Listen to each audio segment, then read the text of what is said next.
नमस्कार दोस्तों, IR health care की तरफ से सभी का स्वागत।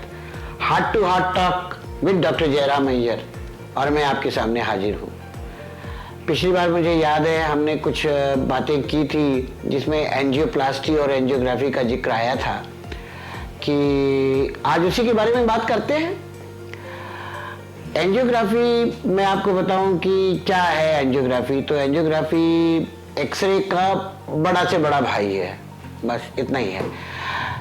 एक्सरे में जैसे हम कुछ चीज़ें देखते हैं, छाती का एक्सरे, पेट का एक्सरे देखते हैं, पर हार्ट के एक्सरे में अपन जब देखते हैं एंजियोग्राफी में तो पर्टिकुलरली हम इन रक्त की जो धमनियां हैं इनका अध्ययन करते हैं अपन, बस। और यहाँ तक पहुँचते कैसे हैं, कोई तो जरिया होगा। तो वो जरिया जो है धमनी हाथ की हो सकती है या पैर की हो सकती है। तो हाथ की धमनी से हम एक छोटा सा ट्यूब डालते हैं और वो ट्यूब जो है प्री फॉर्म्ड होती है। आजकल एक ज़माने में बहुत कठिन होता था एंजियोग्राफी ये सब करना, परंतु अब जो है सब बहुत बहुत उन्नति हो गई है। एक ज़माने में तो हम रिस्क भी एक्सप्लेन करते थे। जब मैं रजिस्ट्रार था कार्डियोलॉजी में तब तो रिस्क भी एक्सप्लेन करता था मैं पेशेंट को। देखिए भाई, एंजियोग्राफी करने में रिस्क है। मैं शायद 89-90 की बात कर रहा हूँ, पर अब तो हम ऐसा कुछ करते नहीं हैं। हम तो अब डे केयर प्रोसीजर से हम एंजियोग्राफी कर लेते हैं।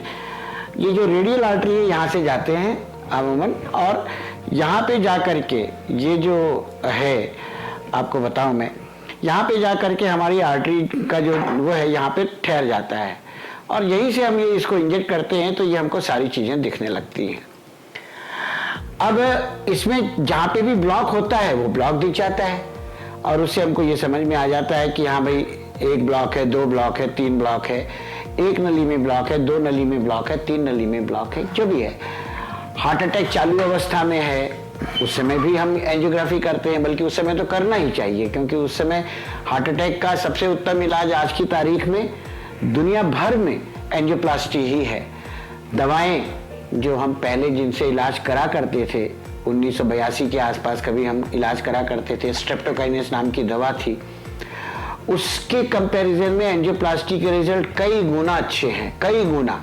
और हार्ट को डैमेज सबसे कम होता है, बहुत कम होता है। जिस अवस्था में एंजियोप्लास्टी होती है हार्ट अटैक उसी अवस्था में वहीं रुक जाता है लगभग, और फिर उसके बाद रिकवरी होने लगती है और उसके बाद अधमरे सैनिक जैसे जिंदा होने लगते हैं, वैसे अधमरा मायोकार्डियम यानी कि हार्ट का मसल वो भी जिंदा होने लगता है। पर हाँ, एक बात जरूर है, अपन इस वक्त भी यदि धमनियों को खोलते हैं तो ऐसे सैनिक जो पूर्णतया मर गए हैं या ऐसे मायोकार्डियम जो पूर्णतया मर गए हैं हमारी एंजियोप्लास्टी करने से पहले, वो जिंदा नहीं होते हैं। तो इसलिए कहते हैं कि एंजियोप्लास्टी या हार्ट अटैक का इलाज त्वरित होना चाहिए, तुरंत होना चाहिए, जिससे डैमेज कम से कम हो। अभी तो मेरी कामना ये है कि आप अच्छा जीवन भी जिए, लंबा जीवन भी जिए, पर फिलहाल सभी लोगों से प्रार्थना है कि कोरोना से भी बच के रहें।